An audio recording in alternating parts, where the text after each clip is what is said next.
S ಪಿನ suspend ಮಾಡಿ ಒಬ್ಬ 6 ಗಂಟೆನೂ ಆಗಿಲ್ಲ ಅವರು. ನಿಜವಾಗ್ಲೂ ಹೇಳ್ಬೇಕಿದ್ರೆ DSP ನಂದಾರೆಡ್ಡಿ ಅನ್ನೋನೇ ಸಸ್ಪೆಂಡ್ ಮಾಡಬೇಕಾಗಿತ್ತು ಇಷ್ಟೊತ್ತಿಗಾಗಲೇ. ನಮ್ಮ ಮನೆ ಮುಂದೆ ಗಲಾಟೆ ಆಗ್ತಾಯಿದ್ರು ಕೂಡ ಭರತ್ ರೆಡ್ಡಿನ ಪೊಲೀಸ್ ಎಸ್ಕಾಟಲ್ನ ಮನೆ ಹತ್ರ ಕರ್ಕೊಂಡು ಬಂದು ಗಲಾಟೆ ಮಾಡಿಸಿದ್ರು. ಜೊತೆಗೆ ಈ ಗನ್ ಏನಿದೆಯಲ್ಲ, ಈಗಾಗಲೇ ತಾವೇನು ಚಿತ್ರದುರ್ಗ ಭರತ್ ರೆಡ್ಡಿ ಅವರನ್ನ ಎಸ್ಕಾರ್ಟ್ ಮಾಡಿ ಪೊಲೀಸರು ಕರ್ಕೊಂಡು ಬಂದು ಗಲಾಟೆ ಆದ್ಮೇಲೆ ವಾಪಸ್ ಕರ್ಕೊಂಡು ಹೋಗ್ರಿ ಅನ್ನೋ ಆರೋಪ ನಿಜಾನಾ?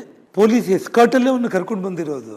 ನಿಮಗೆ ವಿಡಿಯೋಗಳನ್ನ ನಾನು ಹಾಕಿದ್ದೀನಿ. ನಾನು ನಿಮ್ಮ ರಿಪಬ್ಲಿಕ್ ಟಿವಿನಲ್ಲಿ ನಿಮ್ಮ ನಾಗೇಂದ್ರ ಬಾಬು ಬೆಂಗಳೂರಿಂದ ಬಂದಿದ್ದಾರೆ, ನಮ್ಮ ಬಳ್ಳಾರಿ ಹುಡುಗರಿದ್ದಾರೆ, ನಿಮ್ಮ ರಿಪಬ್ಲಿಕ್ ಟಿವಿ ಇವತ್ತು ಬೆಳಿಗ್ಗೆ ನಾನು ರಿಲೀಸ್ ಮಾಡಿದ್ದೀನಲ್ಲ, ಪೊಲೀಸ್ ಎಸ್ಕಾಟಲ್ಲೇ ಭರತ್ ರೆಡ್ಡಿ ಅವ್ರನ್ನ ಪೊಲೀಸರು ನಮ್ಮ ಮನೆಯವರೆಗೆ ಕರ್ಕೊಂಡು ಬಂದು ಗಲಾಟೆ ಆದಮೇಲೆ ಪೊಲೀಸರು ಕರ್ಕೊಂಡು ಹೋಗಿದ್ದು ವಿಜುವಲ್ಸ್ ಇವತ್ತು ನಿಮ್ಮಲ್ಲೇ ಇದೆ. ಯಾಕೆ ಪ್ರಶ್ನೆ ಎರಡನೇ ಸತಿ ಕೇಳಿದೆ ಅಂದ್ರೆ, ಈಗ ಅರ್ಧ ಗಂಟೆ ಮುಂಚೆ ಭರತ್ ರೆಡ್ಡಿ ಅವರು ಹೇಳಿದ್ರು ಫ್ಯಾಮಿಲಿ ಜೊತೆ ಟೂರ್ಗೆ ಹೋಗಿದ್ದೆ, ನಾನು ಡ್ರೈವರ್ ಅನ್ನ ಕೂಡ ಬಳಸ್ಕೊಂಡಿಲ್ಲ, ಏಕಾಂಗಿಯಾಗಿ ಬಂದೆ, ನಾನು ಅಲ್ಲಿಗೆ ನಮ್ಮ ಹುಡುಗರನ್ನ ರಕ್ಷಣೆ ಮಾಡ್ಕೊಳ್ಳಿಕ್ಕೋಸ್ಕರ ಏಕಾಂಗಿಯಾಗಿ ಬಂದೆ ನಾನು ಅಂತ ಹೇಳಿ ಭರತ್ ರೆಡ್ಡಿ ಅವರು ಹೇಳ್ತಾ ಇದ್ದಾರೆ. ನೋಡಿ, ವಿಜುವಲ್ಸ್ ಪೊಲೀಸರು ಅವನ್ನ ಎಸ್ಕಾರ್ಟ್ ಮಾಡಿಕೊಂಡು ಕರ್ಕೊಂಡು ಬಂದಿರೋದು. ಬೇಕಾದರೆ ಇದು ಇಂಟರ್ವ್ಯೂ ಆದಮೇಲೆ ನಾನು ಹೇಳಿದ್ದನ್ನು ನೀವು ಇನ್ನೊಂದ್ಸಲ ಕ್ರಾಸ್ ಚೆಕ್ ಮಾಡಿಕೊಂಡು